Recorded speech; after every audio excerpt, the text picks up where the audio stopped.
አርእስተ ዜና የሙስሊም ተማሪዎች ሊግ በነብዩ መሐመድ ሰለላሁ ዐለይሂ ወሰለም ስም ብሔራዊ ደም ልገሳ ዘመቻ ይፋ አደረገ። የተባበሩት አረብ ኤምሬትስ የእስላማዊ ፋይናንስ ሀብቷን በ2031 ወደ 2.56 ትሪሊዮን ድርሃም ለማድረስ እቅድ አቀረበች። የቀድሞ እስራኤል ጀነራል ጋዛ ዳግም ስትገነባ ለትውልዶች ወድማ መቅረት አለባት ሲሉ ተናገሩ። አሜሪካና ኢራን የ60 ቀናት የተኩስ ማቆም ስምምነታቸውን ለማራዘም ተስማሙ። የኢራኑ ባሲጅ ኃይል አዛዥ የሆርሙዝ ወሽመጥ ሙሉ በሙሉ በኢራን ቁጥጥር ስር መሆኑን በማስታወቅ የአሜሪካን ይገባኛል ጥያቄ ውድቅ አደረገ።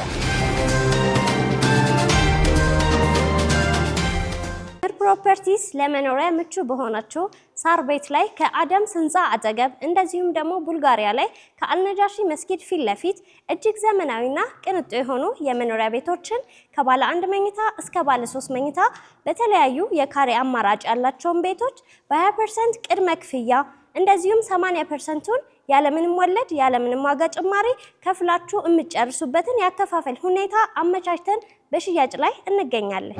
እንዲሁም ደግሞ የንግድ ሱቆችን ከ900 ሺህ ብር ቅድመ ክፍያ ጀምሮ እኛ ጋር ማግኘት ይችላሉ።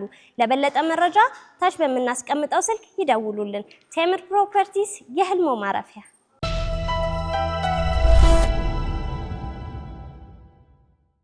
አሰላሙ አለይኩም ወራህመቱላሂ ወበረካቱ። ድና የተከበራችሁ የነጃሺ ቲቪ ተመልካቾች ነጃሺ መረጃችን ተጀምሯል። ከመረጃዎቹ ጋር ሀያት ከማል ነኝ። አብራችሁን ቆዩ።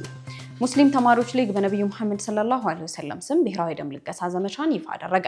የሙስሊም ተማሪዎች ሊግ በሀገራችን የሚታየውን ከፍተኛ የደም እጥረት ለመቅረፍና የረቢዑል አወል ወርን ምክንያት በማድረግ ማን ነው በነብዩ መሐመድ ሰለላሁ ዐለይሂ ወሰለም ስም ደም የሚለግሰው በሚል መሪ ቃል ግዙፍ ሀገር አቀፍ የደም ልገሳ ዘመቻ በይፋ አስተዋውቋል። ከኢትዮጵያ ብሔራዊ ደምና ህዋስ ባንክ አገልግሎት ጋር በመተባበር የሚካሄደው ይህ የህይወት አድን ዘመቻ ከነሐሴ 21 እስከ 24 ባሉት ቀናት በአዲስ አበባና በተለያዩ ሀገሪቱ 10 ከተሞች እንደሚከናወን ተገልጿል። በቅርቡ በማህበራዊ ሚዲያ ሲንሸራሸር የነበረውን ማን ነው የሚል ጥያቄ ምላሽ የሰጠው ይህ መርሃ ግብር እምነትና ብሔር ሳይለይ ለማንኛውም ፈቃደኛ ለሆነ ኢትዮጵያዊ ሁሉ ክፍት መሆኑ ታውቋል።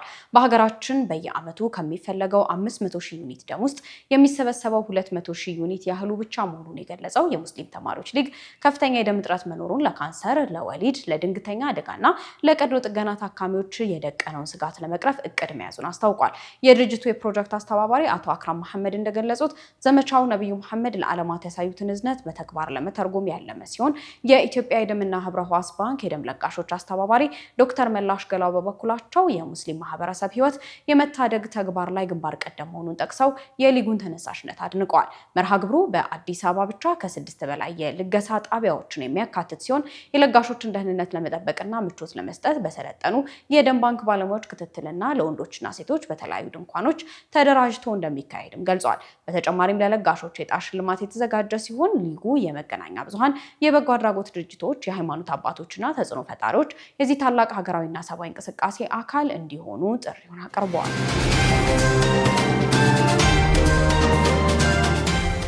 ሀገራዊ ምክክር ለኢትዮጵያ ዘላቂ ሰላምና ሀገር ግንባታ ብቸኛው መፍትሄ መሆኑ ተገለጸ። ለኢትዮጵያ ከምክክር ውጪ ሌላ መድኃኒት እንደሌለ ፕሮፌሰር አህመድ ዘከሪያ የገለጹ ሲሆን በሀገሪቱ ለዘመናት የዘለቁ የፖለቲካና የማህበራዊ ልዩነቶች በሰለጠነ መንገድ ለመፍታት የሚያስችለው ሀገራዊ ምክክር ተስፋ በተሞላበት ምዕራፍ ላይ እንደሚገኝ ጠቁመዋል። ይህ ሂደት ከታችኛው የህብረተሰብ ክፍል ጀምሮ በርካታ የምክክር ሀሳቦች ሲዳብሩበት የቆየና አሁን ላይ ሁሉንም የህብረተሰብ ክፍሎች ያሳተፈ የጋራ የመፍትሄ ሀሳብ ማዕከል መሆን መቻሉም ተመላክቷል። በሂደት ውስጥ የሚታየው የሀሳብ ብዝሃነት እያንዳንዱን ሀሳብ ለመፈተሽ፣ ሌሎችን ለማዳመጥ፣ ጥያቄዎችን ለማንሳትና የማያውቁትን ለመረዳት ሰፊ ድል እንደሚፈጥር የኢትዮጵያ ሀገራዊ ምክክር ኮሚሽን አስታውቋል። ይህም የጋራ ግንዛቤን በማሳደግ ረገድ ከፍተኛ አስተዋጽኦ ያለው ሲሆን ለተሻሉ የጋራ ውሳኔዎች በር እንደሚከፍትም ተብራርቷል። በአጠቃላይ ሂደቱ በውይይትና በመደማመጥ ላይ የተመሰረተ በመሆኑ የተበታተኑ ሀሳቦችን ወደ አንድ በማምጣት ለዘላቂ ሀገር ግንባታና ለህዝቦች የጋራ እድገት ጠንካራ መሰረት እንደሚጥል ታምኖበታል። ከውጭ ምንጮች ወዳገኘናቸው መረጃዎች አለፈን። የጋና ፖሊስ በነብዩ መሐመድ ሰለላሁ ዐለይሂ ወሰለም ላይ ጸያፍ ንግግሮችን ያደረጉ 2 ግለሰቦችን በቁጥጥር ስር መዋሉን አስታወቀ። በጋና የፖሊስ አገልግሎት ከብሔራዊ ሲግናል ቢሮ NSB ጋር በመተባበር በነብዩ መሐመድ ሰለላሁ ዐለይሂ ወሰለም ላይ ያነጣጠሩ አጸያፊና ሁከት ቀስቃሽ ንግግሮችን በማሰራጨት የተጠረጠሩ 2 ግለሰቦችን በተለያዩ ኦፕሬሽኖች በቁጥጥር ስር መዋሉን አስታውቋል። እርምጃው የተወሰደው በኢንተርኔት በማህበራዊ ሚዲያ ገጾች ላይ ከተሰራጩና የህዝብን ትኩረት ከሳቡ ተንቀሳቃሽ ምስሎች ወይም ቪዲዮዎች ጋር ተያይዞ እንደሆነም ተገልጿል። እንደ ፖሊስ መረጃ ከሆነ የመጀመሪያው ተጠርጣሪ አፖስቶል ዳንኤል JY ኤጄ የተባሉ ፓስተር በነብዩ ላይ ያነጣጠሩ አጸያፊ ንግግሮችን በቪዲዮ ቀርጸው በማሰራጨታቸው በፖሊስ የሳይበር ቁጥጥርና ሕግ ማስከበር ቡድን ተይዘዋል። ከዚህ ጉዳይ ጋር በተያያዘም በቁጥጥር ስር የዋሉት ኢማም መስዑድ አብዱላህ ሲሆኑ በአሻንቲ ክልል በሚገኝ መስጂድ ባደረጉት ዳዕዋ ነብዩ መሐመድን ሰለላሁ ዐለይሂ ወሰለም የሚሳደቡ አካላት ሕጋዊ እርምጃ እንዲወሰድ ቅስቀሳ አድርገዋል በሚል ነው። የጋና የጸጥታ አካላት በማህበራዊ ሚዲያና በማህበራዊ መድረኮች የሚሰራጩ የሃይማኖት ግጭት ቀስቃሽ ንግግሮችን ለመግታትና የሀገሪቱን ሃይማኖት አብሮነትና ሰላም ለማስጠበቅ ክትትላቸውን አጠናክረው እንደሚቀጥሉ አስታውቀዋል። የተባበሩት አረብ ኤሚሬትስ የኢስላማዊ ፋይናንስ ሀብቷን በ2031 ወደ 2.56 ትሪሊዮን ድርሃም ለማድረስ እቅድ አቀረበች። የተባበሩት አረብ ኤሚሬትስ በፈረንጆቹ 2031 የሀገሪቱን ኢስላማዊ ፋይናንስ ሀብት ወደ 2.56 ትሪሊዮን ድርሃም ለማሳደግ ያለመ ሀገራዊ ስትራቴጂ ይፋ አድርጋለች። የሀገሪቱ ማዕከላዊ ባንክ ባወጣው መረጃ መሰረት እስከ ሰኔ 2026 ድረስ በኤሚሬትስ የሚገኙ 43 ኢስላማዊ ፋይናንስ ተቋማት አጠቃላይ ሀብት 1.4 ትሪሊዮን ድርሃም የደረሰ ሲሆን ሀገሪቱ በኢስላማዊ ፋይናንስ እድገት በዓለም አቀፍ ደረጃ ሶስተኛ ደረጃ ላይ ትገኛለች። ይህ ግብ በኤሚሬትስ በሚኒስትሮች ምክር ቤት የጸደቀው ከ2025 እስከ 2031 የኢስላማዊ ፋይናንስ እና የሐላል ኢንዱስትሪ ስትራቴጂ አካል እንደሆነም ተገልጿል። የዚህ ስትራቴጂ ዋና ትኩረት ለኢስላማዊ ፋይናንስ ግብይቶች ግልጽ የሆነ የህግና የሸሪዓ ማዕቀፍ መዘርጋት እንዲሁም የደንበኞችን መብትና ጥቅም ማስጠበቅ ነው። የሀገሪቱ ከፍተኛ የሸሪዓ ባለስልጣን የሸሪዓ ትርጓሜዎች ወጥነት ያላቸው ለማድረግና ህጋዊ አለመግባባቶችን ለመቀነስ ከ280 በላይ መመዘኛዎችንና ውሳኔዎችን አስተላልፏል። በተጨማሪም በአዲሱ የህግ ማዕቀፍ ኢስላማዊ ፋይናንስ ተቋማት ከሸሪዓ ህግ ጋር በተጣጣመ መልኩ በሪል ስቴትና በሸቀጣሸቀጥ ንግድ ላይ እንዲሳተፉ የተፈቀደላቸው ሲሆን ግብይቶቹም ከተጨማሪ ምዝገባ ክፍያዎች ነፃ ተደርገዋል። ይህ ሰፊ ስትራቴጂ ከባንክ አገልግሎት ባለፈ የሱኩክ ኢስላማዊ ቦንድ ገበያን፣ ኢስላማዊ ፈንዶችና የሐላል ኢኮኖሚውን በስፋት ለማጠናከር ያለመ ነው። በዚህ መሰረት የሀገር ውስጥ የሐላል ምርትን ማሳደግ፣ የቴክኖሎጂ ስታርታፖችን፣ አነስተኛ ኢንተርፕራይዞችን መደገፍ እንዲሁም የሐላል ቱሪዝም፣ ኢስላማዊ ፋሽን፣ ኢስላማዊ ሚዲያና የወቅፍና የበጎ አድራጎት ስርዓቶችን ማስፋፋት የእቅዱ አካል እንደሆኑ ተመላክቷል። ቱርክ በሊቢያ የሚካሄደውን የሰላም ውይይት እንደምትደግፍ አረጋገጠች። ቱርክ በሊቢያ በምስራቅና በምዕራብ ክልሎች መካከል የተጀመረውን የሰላም ውይይትና ትብብር አጠናክራ እንደምትቀጥል የሀገሪቱ የውጭ ጉዳይ ሚኒስትር ገልጸዋል። የውጭ ጉዳይ ሚኒስትሩ ሃካን ፊዳን በቅርቡ በሊቢያ ያደረጉትን ጉብኝት አስመልክተው ባወጡት መግለጫ አንካራ ለሊቢያ ሰላም፣ መረጋጋትና ብልጽግና በትኩረት እንደምትሰራ አስታውቀዋል። ሚኒስትሩ በዋና ከተማዋ ትሪፖሊና በምስራቋ ቤንጋዚ ከተማ ያደረጓቸው ስብሰባዎች ቱርክ የምትከተለው የአንዲት ሊቢያ ፖሊሲ ማሳያ መሆናቸውንም ገልጸዋል።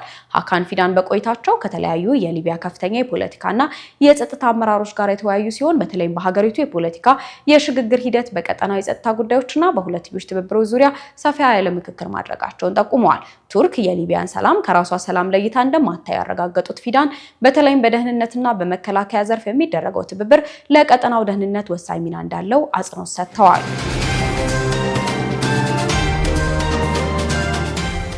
በተያዘው የዌስት ባንክ ግዛት በእስራኤል ሰፋሪዎች የተከበቡ ፍልስጤማውያን ምንም አይነት መከራ ቢመጣ ቂያችንን አንለቅም አሉ። በተያዘው የዌስት ባንክ ቁስራ ከተማ መንገዶችን በዘጉ እንዲሁም የውሃና የመብራት አቅርቦትን በቆረጡ የእስራኤል ሰፋሪዎች ተከበው ከሚገኝ የፍልስጤማውያን መካከል አይሻ አቡሪዳ ለአልጀዚራ የድምጽ መልእክት ልካለች። አይሻ በመልእክቷ በእስራኤል ሰፋሪዎች ብንከበብም በአላህ ፍቃድ ጽኖች ነን፣ ምንም ቢፈጠር ቤታችንን ጥለን አንወጣም ስትል የአካባቢውን ማህበረሰብ ስነ ልቦና ጽናት ገልጻለች። የሰፋሪዎቹን መዋቅራዊ ችግሮች በተመለከተም ብንሰዋ እንኳን የሰፋሪዎችን ወንጀል በእኛና በፍልስጤም ህዝብ ላይ የሚመሰክር ሆኖ እንዲቀር በቤታችን እንድንቀበር እንጠይቃለን ስትል የህዝቡን ምሬትና የትውልድ ርስታቸውን ላለመልቀቅ ያላቸውን ጠንካራ ቁርኝነት አሳውቃለች።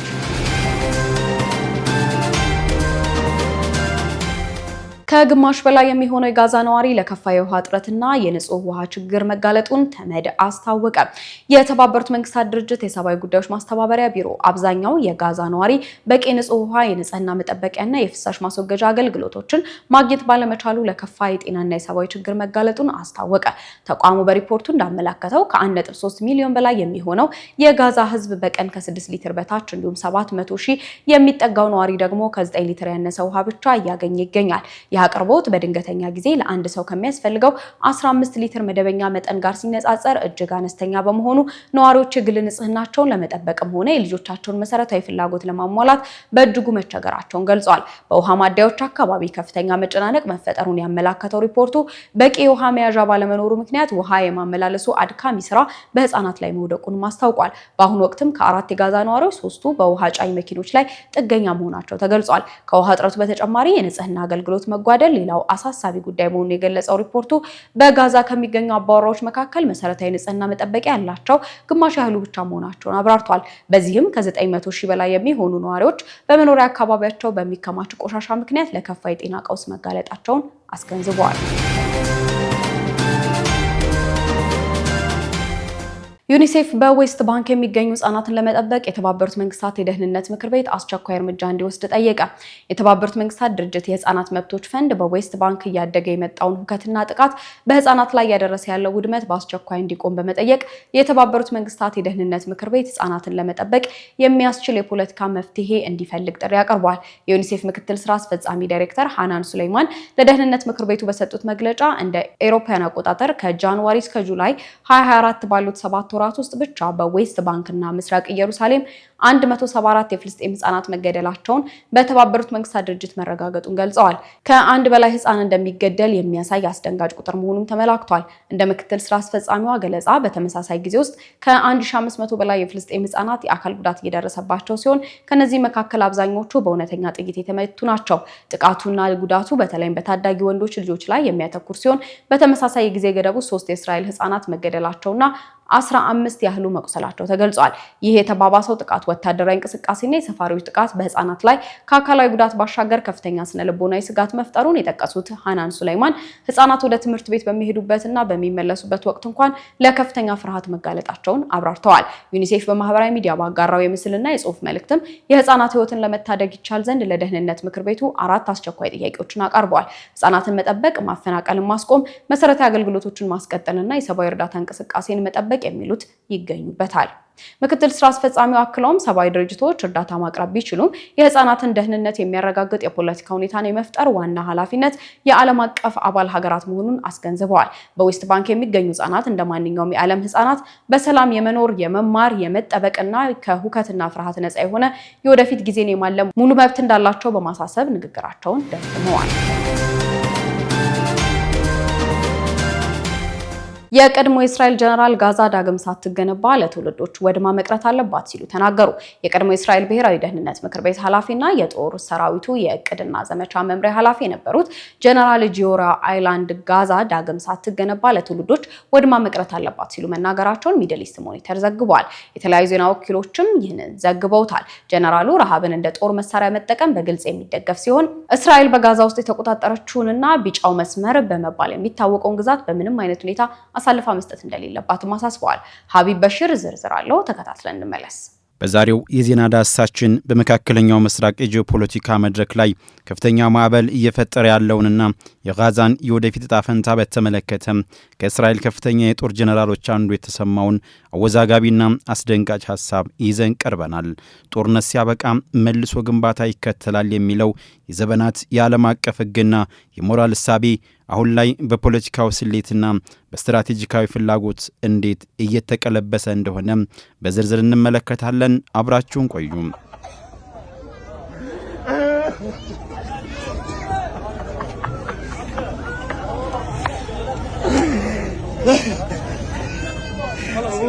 የእስራኤል ብሔራዊ የደህንነት ምክር ቤት የቀድሞ ኃላፊና የጦር ሰራዊቱ የፕላንና ኦፕሬሽን ዳይሬክቶሬት የቀድሞ አዛዥ የነበሩት ጡረተኛው ሜጀር ጀነራል ጂዮራ አይላንድ ለ103 ኤፍኤም የሬዲዮ ጣቢያ በሰጡት ቃለ መጠይቅ የተናገሩት ሰብአዊ ንግግር የብዙዎችን ትኩረት ስቧል። ሚድል ኢስት ሞኒተር የጀነራሉን ቃለ መጠይቅ መሰረት አድርጎ ባወጣው ዘገባ ጀነራል አይላንድ እስራኤል ጋዛ እንድትገነባ ምንም አይነት ፍላጎት የላትም፣ ጋዛ ለሚመጡት ትውልዶች በሙሉ ፈርሳ መቅረቷ ለኛ የተሻለ ነው ማለታቸውን አስነብቧል። ይህ ንግግር የፍልስጤማውያንን ረሃብና መፈናቀል እንደ ጦር መሳሪያ የመጠቀም ዓላማን በግልጽ የሚያሳይ ነው ሲል የዜና አውታሩ ይተነትናል። ይህንን ዘገባም በተለየ የማህበረ ፖለቲካዊ እይታ የመረመረው ሚድል ኢስት አይ በበኩሉ ደግሞ ጀነራሉ የፍልስጤማውያንን ተስፋ መቁረጥና ምሬት እንደ እስራኤል ብሔራዊ ጥቅም መቆጠራቸውን አጉልቶ አሳይቷል። በጋዛ ያለው ተስፋ መቁረጥና ውድመት እየጨመረ በሄደ ቁጥር እንዲሁም የጥቅምት 7ቱን ጥቃት የሚያስታውስ ቋሚ ሐውልት ሆኖ ለዓመታት በቆየ ቁጥር ለኛ ጥሩ ነው የሚለው የጀነራል አይላንድ ንግግር ጦርነትን ከማሸነፍ ባሻገር የስነ ልቦናና የረጅም ጊዜ ህልውና ስብራት የማድረስ ፍላጎት መሆኑን ይኸው የዜና ወኪል ያትታል።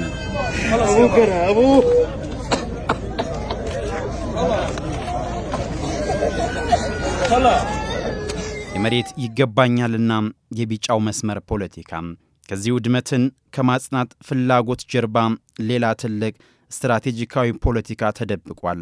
ይህንኑ ጉዳይ ጋዛ ሄራልድ ሲያብራራው ጀነራል አይላንድ እስራኤል በጋዛ ውስጥ የተቆጣጠረችውንና ቢጫው መስመር ወይም የሎ ላይን እየተባለ የሚጠራውን ግዛት በምንም አይነት ሁኔታ መልቀቅ እንደሌለባት አጥብቀው መሟገታቸውን ይገልጻል። በዓለም አቀፍ ሕግ መሠረት በኃይል መሬትን መቀራመጥ የተከለከለ ቢሆንም ጀነራሉ ግን ከሁለተኛው የዓለም ጦርነት በኋላ የነበረችውን ጀርመን እንደ ምሳሌ በማንሳት በጦርነት የተሸነፈ ወገን መሬት ያጣል፣ ጠላት ተሸንፏል፣ ስለዚህ መሬት እንፈልጋለን ሲሉ የሰጡት ማብራሪያ የእስራኤልን የረጅም ጊዜ የደህንነት ቀጠና ወይም ሴኩሪቲ ቡፈር ዞን የመፍጠር ዓላማ ፍንትው አድርጎ የሚያሳይ ነው። ከጥቅምት 2025ቱ የተኩስ አቁም ስምምነት በኋላ እንኳን እስራኤል ይህንን ቢጫ መስመር በማስፋት እስከ 70% የሚጠጋውን የጋዛ ግዛትን በቁጥጥሯ ስር ማድረጓን መረጃዎች ያሳያሉ። ከነዚህ ወታደራዊና ጂኦፖለቲካዊ ፍላጎቶች ባሻገር ጀነራሉ በእስራኤልና አሜሪካ ግንኙነት ዙሪያ ያላቸው ምልከታ ሌላው ትኩረት የሚስብ ጉዳይ ነው። አሜሪካ በዶናልድ ትራምፕ አስተዳደር በኩል ያቀረበችውንና በጠቅላይ ሚኒስትር ቤንጃሚን ኔታንያሁ ውድቅ የተደረገውን የ15 ነጥብ የሰላም ዕቅድ በተመለከተም ጀነራል አይላንድ ዕቅዱ ለሐማስ ያደላ ነው ሲሉ የኔታንያሁን ዲፕሎማሲ አካሄድንም ክፉኛ ነቅፈዋል። እንደ አይላንድ እምነት እስራኤል በኔታንያሁና በትራምፕ ግላዊ ግንኙነት ላይ ብቻ መመስረቷ ትልቅ ስህተት ነው። አሜሪካ ለምታቀርበው ዕቅድ ፊት ለፊት አይሆንም ከማለት ይልቅ አዎ እስማማለሁ ነገር ግን የሚል ቅድመ ሁኔታ ያስቀመጠ የዲፕሎማሲያዊ ጥበብ መጠቀም እንደነበረባቸው ይመክራሉ።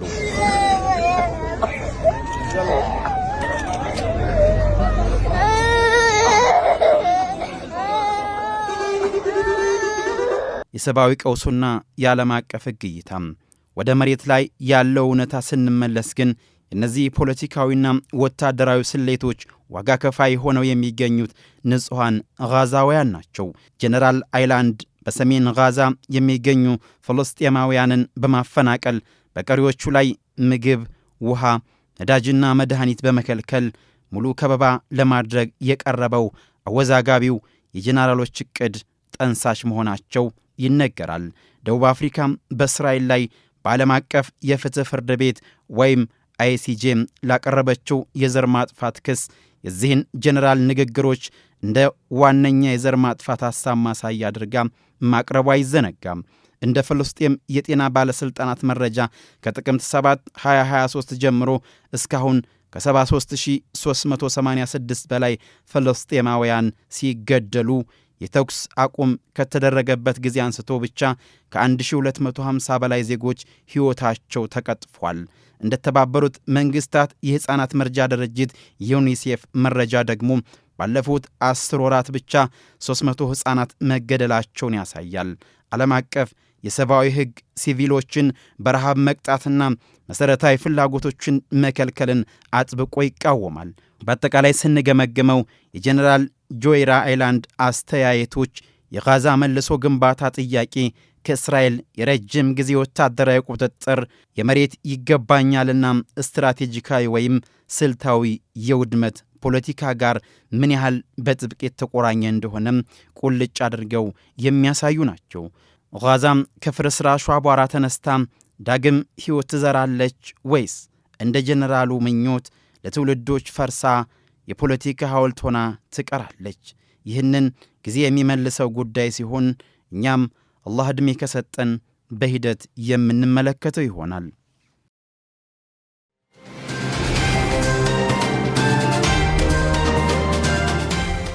ቱርክ እስራኤል ቀጠናዊ ግጭቶችን በመጠቀም የፍልስጤምን ጉዳይ ከዓለም አቀፍ አጀንዳነት ለማስወጣት እየሰራች ነው ስትል ወቀሰች። የቱርኩ ፕሬዝዳንት ረሲፕ ጣይብ ኤርዶጋን የቤንጃሚን ኔታንያሁ አስተዳደር በቀጠና የተፈጠሩ ግጭቶችንና ጂኦፖለቲካዊ ውጥረቶችን በመጠቀም የፍልስጤምን ጥያቄ ከዓለም አቀፉ ማህበረሰብ አጀንዳነት ለማስወገድ እየሰራ መሆኑን ከሰዋል። ፕሬዝዳንቱ ይህንን የተናገሩት ከፍልስጤማቻቸው ማህሙድ አባስ ጋር በአንካራ በሰጡት የጋዜጣዊ መግለጫ ሲሆን ኤርዶጋን በዚህ ወቅት እንደገለጹት የኔታንያሁ መንግስት ዋነኛ ስትራቴጂካዊ ዓላማ በቀጠናው ከተፈጠረው ትርምስና አዳዲስ ግጭቶች ፖለቲካዊ ትርፍ በማጋበስ የፍልስጤምን ጉዳይ ከሰው ልጅ የጋራ አጀንዳነት ማጥፋት ነው ብለዋል።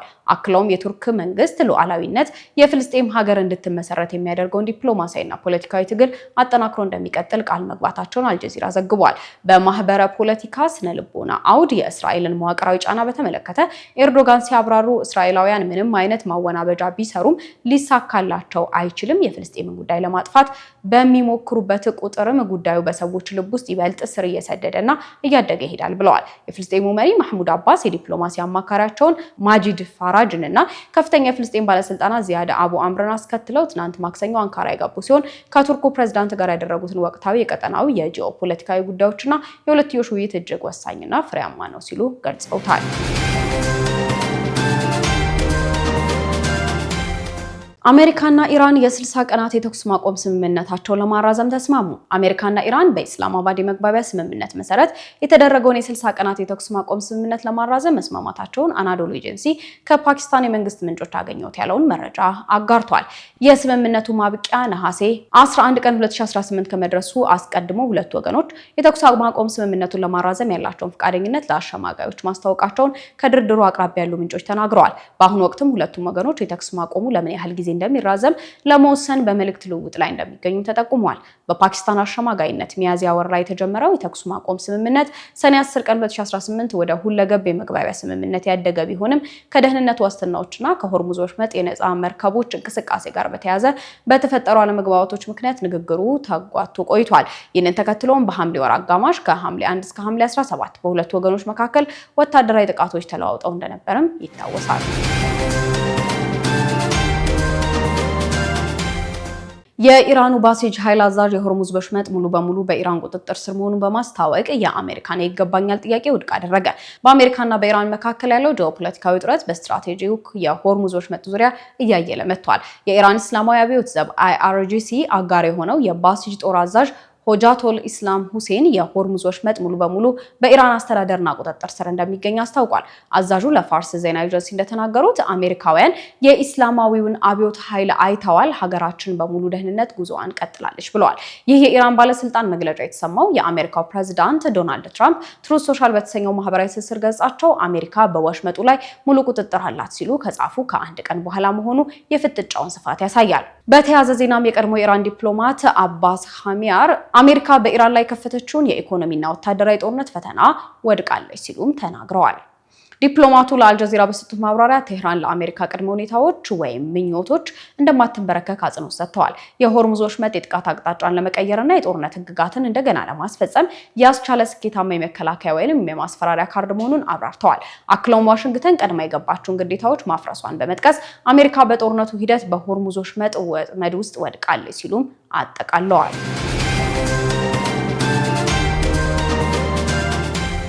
ፈረንሳዊው የፍልስጤም ካራቫን በጎ ፈቃደኛ ተጓዥ እስልምናን መቀበሉ ተሰማ።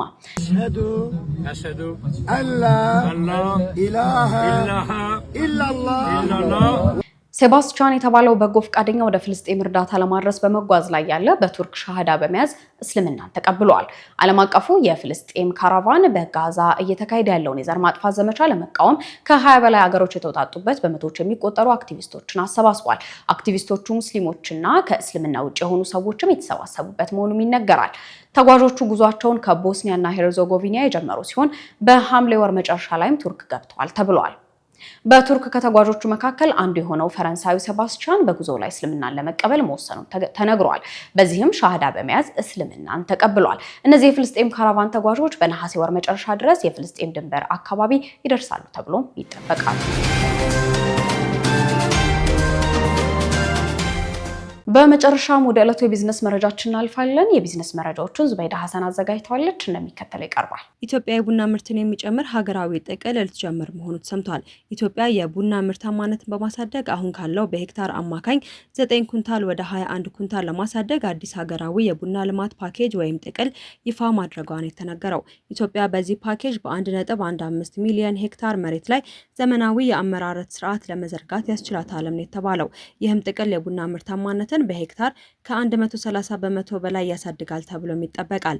በተጨማሪም ኢትዮጵያ የቡና ወጪ ንግድን ዓመታዊ ገቢ ወደ 6 ቢሊዮን ዶላር ለማድረስ የያዘችውን ግብም ያፋጥናል ነው የተባለው። አዲሱ አሰራር ምርጥ ዘርን በመጠቀም የተቀናጀ የአፈርና መስኖ አጠቃቀም፣ የቡና ጥገናና ግረዛ፣ ተገቢ ጥላና የተባይ መከላከልን እንዲሁም የተሻሻለ የምርት አሰባሰብና የዛፎችን እድሳት ያካተተ መሆኑንም የግብርና ሚኒስቴር አስታውቋል።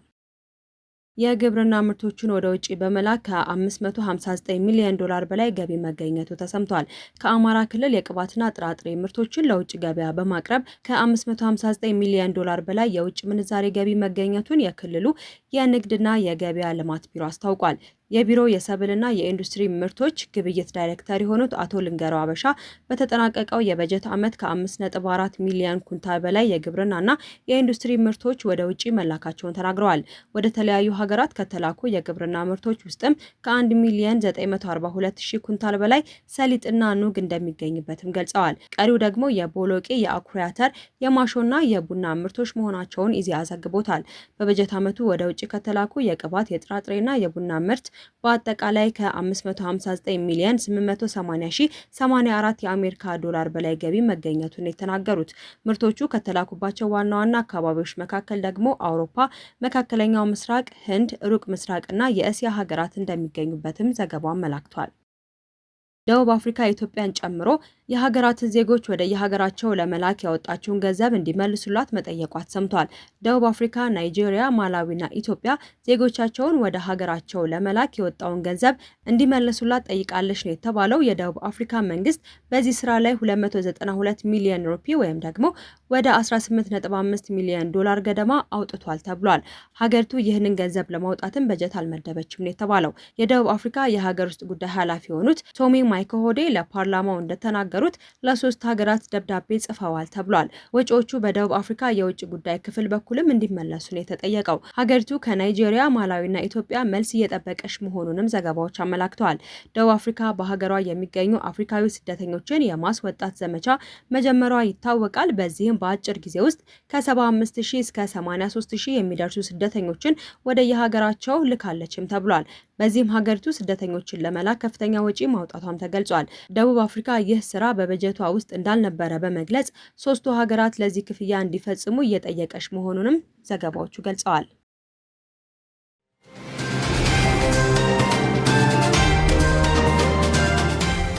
ውድና የተከበራችሁ የነጃሺ ቲቪ ተመልካቾች ነጃሺ መረጃችን ለሰዓቱ የተከታተላችሁትን ይመስል ነበር። ከመረጃዎቹ ጋር ሀያት ከማል ነበር። ወሰላሙ አለይኩም ወራህመቱላሂ ወበረካቱ።